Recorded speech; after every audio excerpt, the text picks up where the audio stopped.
All right, ladies and gentlemen, so this video is going to show you how to export and or print your bibliography so that you can turn that into your professor or so that you can add it onto your research paper as your last page.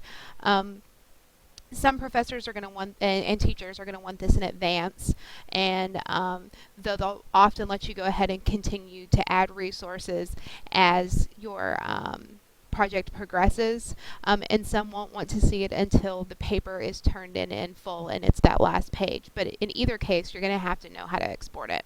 So if you're looking here at your bibliography, if you're not, if you've got lost somewhere else and you want to go to all projects and then choose the project that you're on and then choose bibliography. But when you're here looking at your bibliography, and I only have 3 resources right now, it's very unlikely that your teacher or professor are going to let you get away with having only 3. So make sure that you check your project guidelines before you go to export.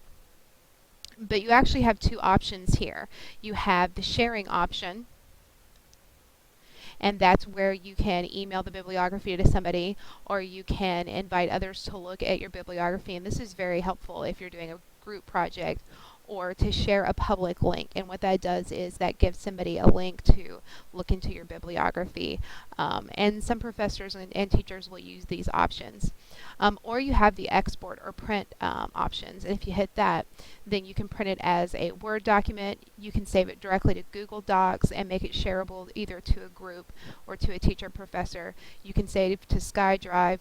You can email it to yourself, or you can do copy and paste.